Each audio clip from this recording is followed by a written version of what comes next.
Pasintabi po sa mga may allergy.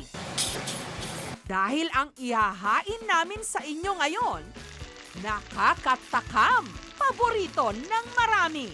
Mula sa maliliit na hibe, swahe, hanggang sa malalaking sugpo. Pwedeng sausawan, masarap din syempreng isahog at ulam. Walang makakatanggi sa hipon.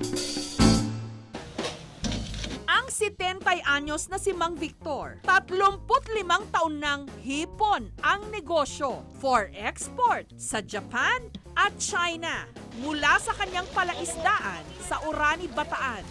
Yun ang tubig namin dito sa sakop ng Manila Bay noong mga panahon maganda ho eh. Kaya ang mga alaga ho namin ditong sugpo, alimango, pang-export quality ho. Mahilig din siyang magluto ng pansit na ang sahog, syempre ang kanyang hipon. Ako po, mas paborito ko po yung medyo basa po ng konti.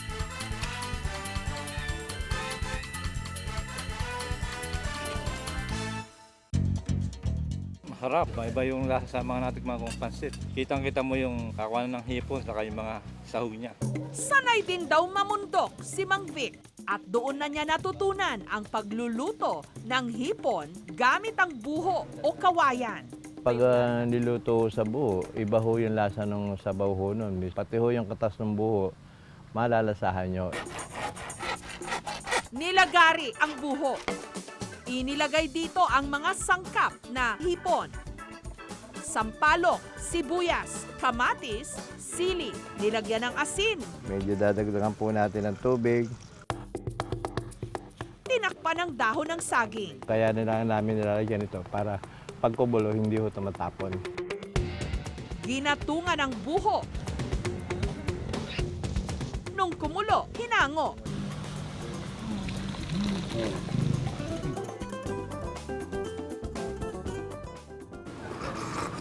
Maasim na lumasa isang palo. Okay ang lasa.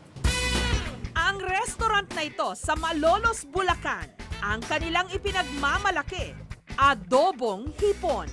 Imbes na toyo, ang kanilang ginagamit, taba ng talangka o alige. Ingat lang po sa mga may high blood. Nag-start po itong adobong hipon sa ligi po through the effort of Sir Lito, the owner of Rustica. Try and error, then hanggang sa nagkama po siya ng ganitong dish. Iginisa ang bawang, luya, sibuyas. Inilagay ang hipon. Ang alige ng talangka.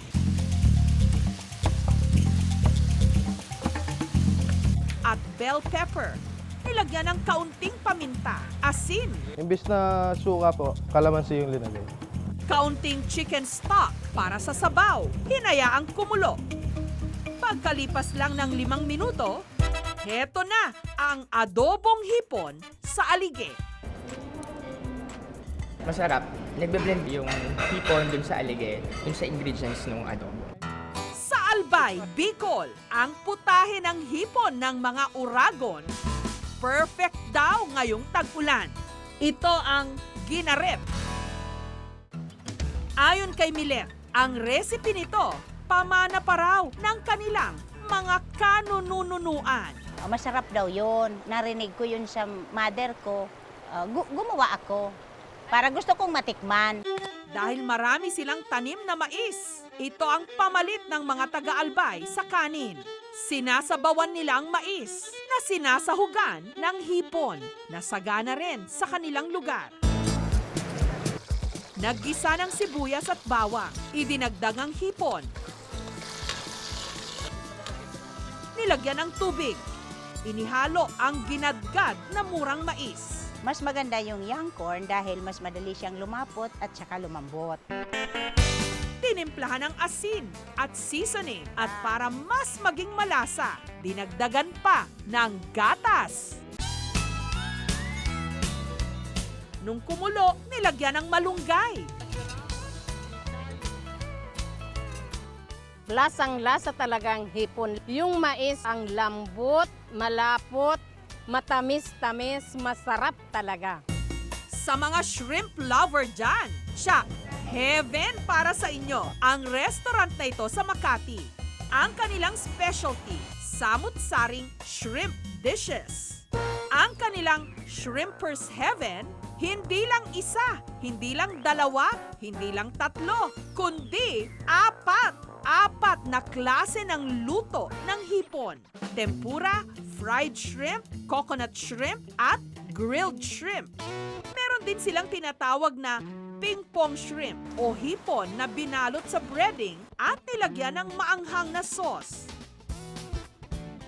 Spicy siya, pero nabibilad naman yung mango pineapple salsa sa kanila. Pero para sa mga gustong umaapoy ang kanilang dila, merong Shrimpers Net Catch with Cajun sauce. Sa paghahanda nito, inilagay ang hipon sa tubig na may beer. Saglit na pinakuluan, sinamahan ng mais, carrots, sabay hinalong muli, at saka hinango. Nalagay natin yung smoked butter and yung spice.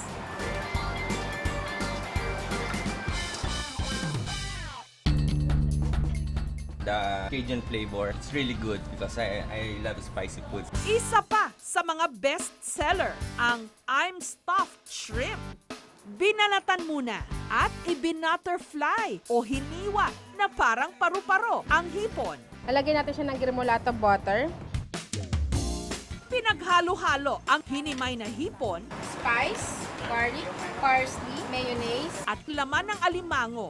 Sunod itong hinulma ng pabilog at saka inilagay sa likuran ng hipon. Binudbura ng keso ang ibabaw.